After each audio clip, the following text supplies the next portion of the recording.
Hi.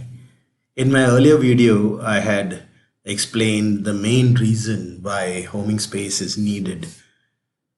You can refer to that. I'll provide a link in my description below. There are other reasons. There are many other reasons why homing space is seriously needed. There are reasons which benefits the end users who use homing space as a way to authenticate themselves on various apps and websites and other systems using the internet.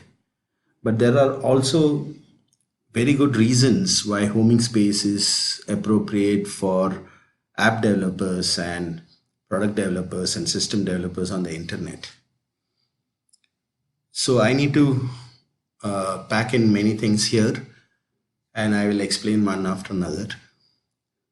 One main issue which the internet has for users is that it's not that the users just authenticate themselves onto various systems on the net, but there are other requirements from the users.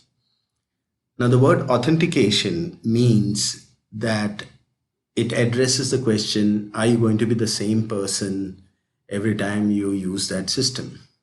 That means when I say that I'm going to authenticate myself when entering, say, a SaaS application, software as a system application on the net, what that system provider is expecting is that, am I going to be the same person every time I use that account? Now, this is a very subtle point because people confuse authentication with identity. Now, strictly speaking, that system provider, that SaaS provider, is not really interested in your identity from the legal sense of the term, but that system provider is wanting to know, are you going to be the same person every time that system gets used? So authentication is that. But then the person over there, that means that system, is not satisfied with just that. They need additional information like your email address or your um, birthday or your marriage anniversary, or in some medical groups, they may even be interested in your blood group or some diseases which you have. So there's a lot of personal data which each person carries. And currently, before homing space, the way that happened, that means the way such personal data got um, transferred or given to these systems on the net, was in a very odd kind of way. That means, for example, one of the most popular way is to use login through Facebook, for example. When you log in through Facebook, you get authenticated all right on that website, because that website is really interested in making their entry procedure reasonably frictionless. So the website is saying that, can you log in through Facebook or can you log in through Twitter, so it becomes easier for both of us. And thereby they get a really good audience very fast, because you don't have to set up username and password. I explained this in another video of mine when I explained OAuth. Now what happens there is that they really also want some personal data about you. Now, what had happened earlier is that you have provided some of this data to Facebook. For example, you've given your birthday to them, or you've given your email address to Facebook, and so on and so forth. So what they're saying is that, why you want to duplicate? I'll just pick it up from Facebook. You please authorize it from Facebook and I'll use it here. Now, it's not just Facebook who's carrying some of your data. There are places like Google and Twitter. I realized very embarrassingly that long time back I had enrolled in one poetry site, and I had actually got some of my old poems there. Not that I'm actually a great poet or anything. And when doing so, I've actually provided some of my personal information there, like my profile image, for example. Now, what has happened is that all of us users of the internet, we have done this. We have given little bit of a personal information to Facebook, something else at Twitter, something else at Google, and something else at that poetry site, for example, in my case. Now, what happens that I have got my personal data scattered all over the place. And when I tell some website that log in through Facebook, that website is conveniently picking up some of the data, and they are taking it for their purpose. Sometimes I notice this, but many times I don't. I just say log in through Facebook and that's it. The problem is that this has led to a lot of scattered data about myself all over the place. And I have gone around authorizing that data with sometimes even not knowing that I'm authorizing the data to other websites. So that's a background. Now, what Homing Space does is that it does away with this need to put your data with somebody else. Instead, all this data, your birthday, your email address, your blood group, whatever, is inside your own phone. It's not with Homing Space. It is inside your own phone. And that is set up by Homing Space, all right, but Homing Space is not party to it. It's an open source software. You can see for yourself that Homing Space actually doesn't take your data and keep it over there. It's all there only in your own phone. And now what happens is Homing Space not only allows you to authenticate yourself at various merchant sites, which is also one system which I've explained how Homing Space really works. The main work of Homing Space is to authenticate a user on all these systems without really having any great passwords or anything of that sort. And along with that, it also allows you to provide data to such sites, because there would be sites who use this Homing Space system and they will say that, okay, I need some extra data about you. And when that extra data goes from you, it is actually from you. You are aware that it is going from you, from your own phone.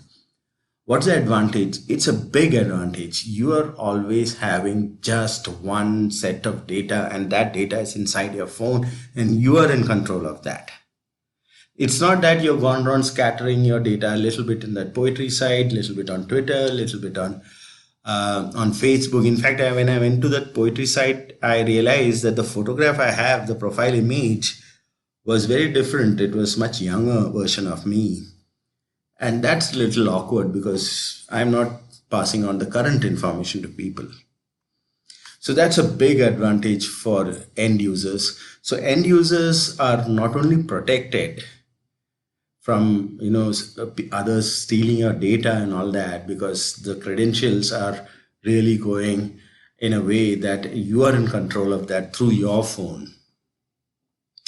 But it is also allowing you to be in control of whatever data about you want to pass on to various systems on the net.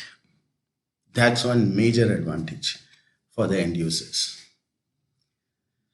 There are many other advantages for the merchants also.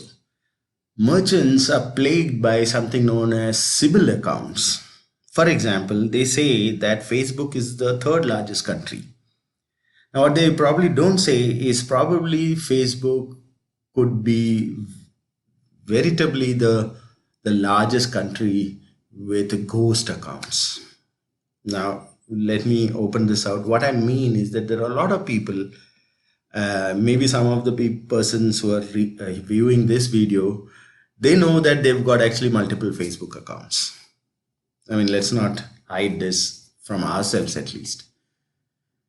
So that's known as a Sybil account. You have one main account about yourself and you've set it up on Facebook, but there are people who set up many other accounts other than their main accounts for whatever reasons. Let me not get into that. Now, what happens? A merchant is never sure whether they have people coming again as another person and then enjoying that account. I'll give you one example of a danger when this happens.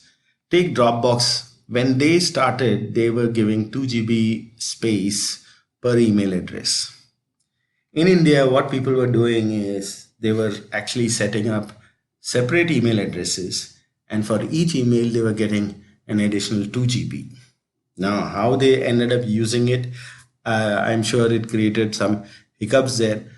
But I'm sure they figured out a way that, okay, some photos goes in one account, some file goes in the other account.